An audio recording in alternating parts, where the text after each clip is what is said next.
Hello and welcome back to the channel, here for yet another league race, this time in the LPR League, and we are racing around the circuit de Barcelona, Catalonia this week. We're here in Spain for round 3 of what I think is 12, not too sure because I don't pay attention to these things.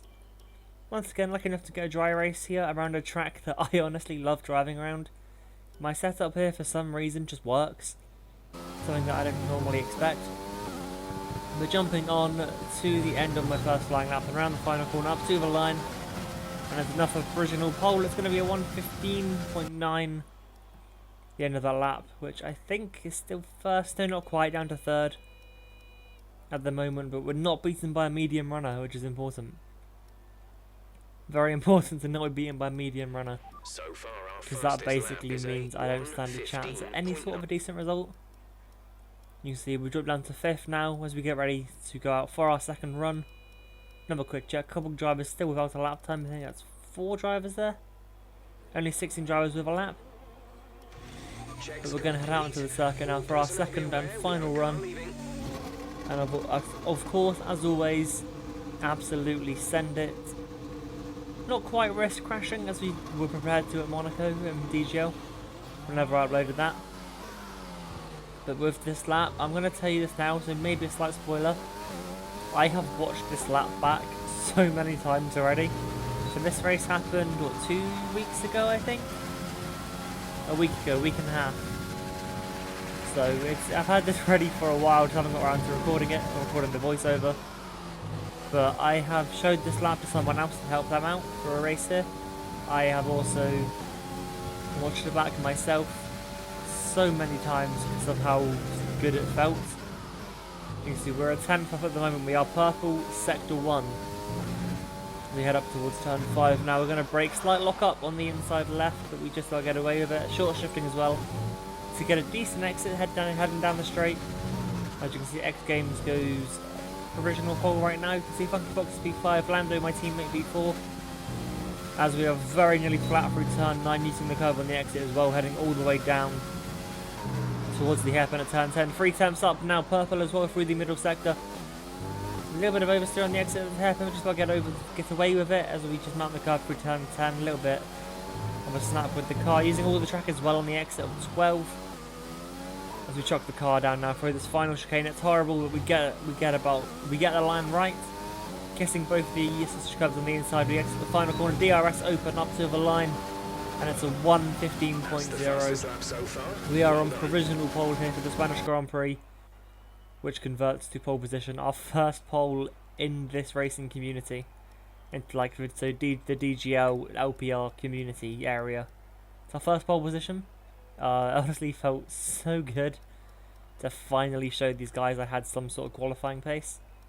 You see Mercedes front row as well with our teammate 35 thousandths behind us. What a lap for the pair of us. You can see this is just a strategy. We're going to go soft, medium, medium. I believe we stick to that. Can't quite remember. As I said, this race was recorded a while ago. But now as we're onto the grid, 5 red lights are coming on. There they are.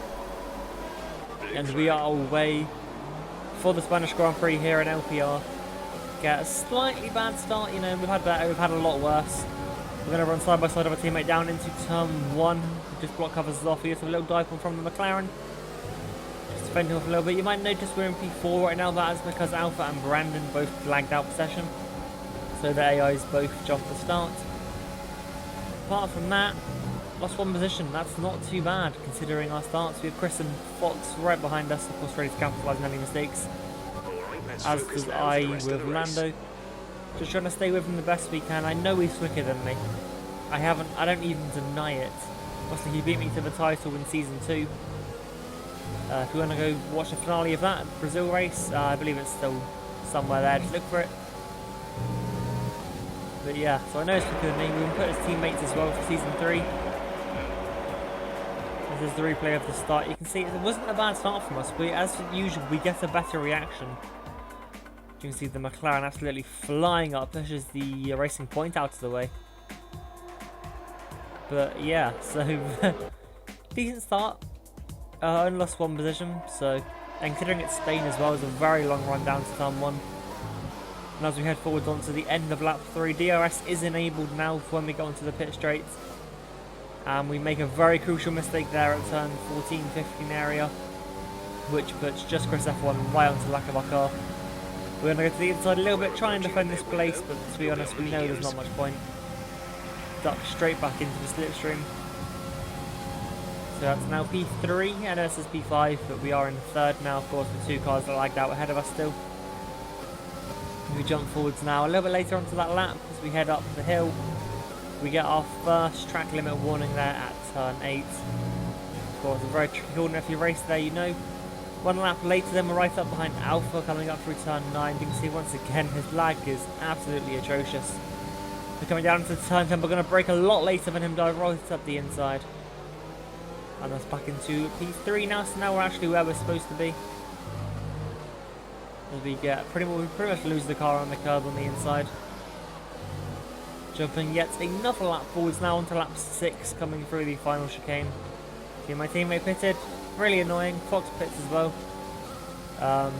So yeah, Fox is gonna try and get an undercut on us now, as we have to stay out for one extra lap as we come through the chicane. Chris stays out again, but we are coming into the pit lane now on lap 7 to get rid of these tyres. You can see it's in the red there on the MFD at the top there, the little red bar.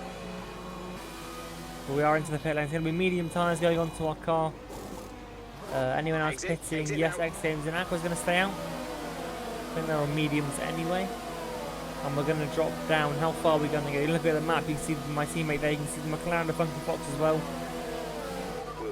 As you exit the pit lane, Lando's gone past us, and now Trap and Funky Fox. We're going to be 3 wide very briefly there. Very scary, probably for those two. We just about to fend off Vivestia. Down into turn 1 as we come around turn 3. Now we have Cam just ahead of us on track, not ghosting. Very scary moment indeed. I don't quite know what he was doing. I don't know if he knew he was ghosted. We jump forwards now onto lap 9 of the race. Down into turn 1, right up behind Trap and Fox. Still a Vessia just behind us. But of course we're going to try and deal with them if they get close to us. But now we have a much better run on Trap up through turn 3. We're going to go to the inside now into turn 4. Brake later, so I'll try and squeeze him out, but he does hold his Red Bull all the way around the outside of our Mercedes. And now we're going to try and hold it around the outside of turn 5. His car is still on the inside, so we cannot take the apex. We're going to use the exit as well on the curb. We have a little bit of a slipstream from the McLaren ahead of us as we brake later, try and go around the outside now at turn 7. Leave just about enough space. And we're thankful that Haas was ghosting, or that could have been a monumentous crash. But we are now up into P11. With that very brave move around the outside there. We catch up back to Alpha. Vessia's dive bomb Trap into turn 10.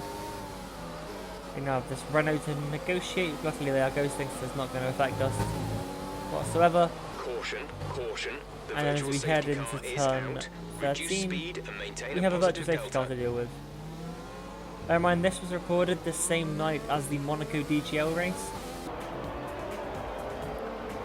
So, you know, safety cars galore, VSCs galore, you know, absolutely all of them.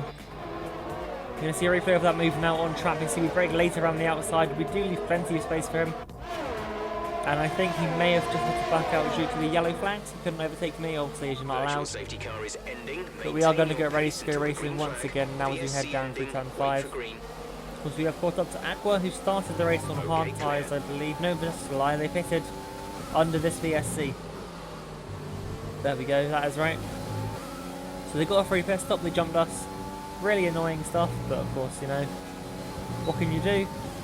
Now we head down towards turn 10. You can see a very scary moment there with the lag ahead, Aqua and Fox. Contact throwing one into the wall, about to be across track, which doesn't actually happen. But you can see I definitely swerved to get out of that one. Now on to lap 11, and we get another VSC, one of the Ferraris after this race. That is X Games NL or whatever the username is, not entirely sure. As we head down into turn 10, we're going to be going racing again. Just watching that delta at the top right corner. As soon as it goes away, we are racing. Trying to get past these guys ahead. It's Aqua on harder tyres, or on the hard tyres. So you'd think they were pretty easy pickings, but how well was I wrong? We head down towards turn 10 now.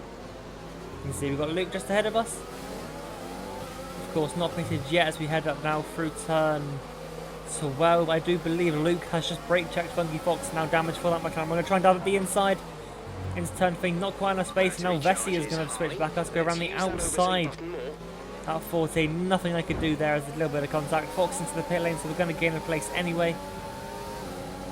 We have lost out to Vessi there, but we're not having any of that. Slipstream, DRS, ERS as well. Right up behind the racing point, they go defensive, so we're going to sweep to the outside, heading down into turn 1. We're going to try and brake later than them as well. Of course, we have to leave the space, they are still there. We have to use the curb as well on the inside of turn 2. Going to try and hook it around the outside of turn 3. Initially, doesn't look like we're going to be able to do it, but we do somehow get a little bit of overspeed. And we're going to be going around the outside of turn 4. The racing point is still on the inside, so we cannot turn in fully. Luckily, you can brake a little bit later, as we have the inside now for turn 5. Luckily, we just about managed to get enough of our car ahead to squeeze out the racing point. Back up into P4 now, with surrounding cars having time penalties on their races. But we're slowly making our way back up towards the front. You see a replay now down the pit straight. It was a very good move and very opportunistic from the racing point, but we were not having any of that. Down into turn 1, trying to dive around the outside, but very good battle between the pair of us. And we somehow find a little bit of extra speed heading into turn 4, so around the outside of 3. Don't know where it came from, but we managed to find it and move up into what I think is a provisional podium, because Luke is still a thing. As we head down now towards the first corner. Once again, you can see the racing point right behind us. We do have to go defensive into turn 1. We outbrake them, however, go a little bit deep, nothing they can do. Park it on the apex of 2. And we hold on to P4 for now. As we try and progress, try and catch up to the top 3. But later on that lap, we are right up behind Luke. So we're going to use again all the power this Mercedes has, dive to the inside, doesn't really bother defending. But now Vessi as well has a really big run on us, so we can't go back to the racing line. We have to just keep the car in the middle of the track and not let them through. If we let them through, then that would have been bad, because things happen. So we head up now towards that corner at the top. Billy now into the pit lane on lap 18. I'll move us up into P2. I think, yes it does. Aqua ahead of us now is the only one. As we're down towards turn 10 on lap 19 now, catching up to the back of Aqua. Okay, the safety car is and the race has been neutralised. We need to form up at a reduced pace. Keep it. Now this was a little bit annoying, but at the same time it was possibly the best scenario, because I think Aqua could go to the end, whereas we couldn't. We were going to stop again no matter what, but luckily the safety car came out, so in a way I think this could be a blessing in disguise, the safety car. So we get held very momentarily in the pits. So luckily now we are all on the same tyre strategy going to the end of the race, so it's now full equal. And of course we haven't got a penalty at this stage, whereas others do. You can see Aqua, Vessi and Mario all with penalties. I don't know where Mario came from. Also Billy with penalties as always. And we're going to get ready to go racing. On lap 21 you can see we have Vessi, Mario and Billy right behind us. Aqua directly in front of us. Just kind of waiting, holding back a little bit, just so when they go I can possibly try and anticipate it a little bit. As you can see, they're just kind of minding their own business, and then they decide to go out of turn 13, and then they stop again at the chicane. And as we go right again, once again they get ready to go through 6, and then they just stop. We get hit from behind from the racing point. Aqua finally boards. We've been given a 5-second time penalty for contact with the Vessia, which is complete and utter just not on. Really annoying at the time. I did report that after the race, and I do know the outcome, but I'm not going to share it with you just yet. As we head up now towards turn 9 actually. On lap 22 we get a second track limits warning in pursuit of the Ferrari. You can see we've pretty much dropped the guys behind. As we head up onto lap 24, we just run a little bit wide at turn 7, and we get a time penalty. So now if we're going to beat Aqua, We need an absolute miracle here, but onto lap 25 in the slipstream of the Ferrari heading down towards turn 1. We're closing, can't quite get close enough, going to back out this time. You can just see how close we were getting to the back of that Ferrari. Now, I had a pretty good feeling this 5 seconds would have been removed after the race by the stewards because they love me, why wouldn't you? You can just see we're getting so close to the back of the Ferrari, but just not really any chance of an overtake. But we did have to be accurate on track here if we were going to get the position. At the end of that lap, then round the final corner, once again DRS open, ERS and Rich Mix are enabled. Right behind the Ferrari slipstream, so we're going to duck to the outside, the red light flashing on the back of the Ferrari. We're going to dive it down the outside. We have got the position. So now as it stands, we're going to be finishing P2 to Rooney. So we have 7 laps to break that gap back to the racing point. As you can see, we have now done it. Onto the final lap. Literally nothing happened in those 7 laps. It was just consistency. Try and pull the gap to Rooney. And as we come across the line, we're going to take the win on track. We're going to drop down to 4th, I believe. But I will tell you now, we did get that 5-second penalty removed, so we have won the Spanish Grand Prix here in LPR Season 3. And honestly, possibly the best race I had in this league. If you look at my previous races in this season, not gone to plan. Well, that will be it for this video. I hope you have enjoyed. If you did, leave a like, subscribe, all that stuff. You know what to do. I'll catch you next time with the next video. I'll see you then.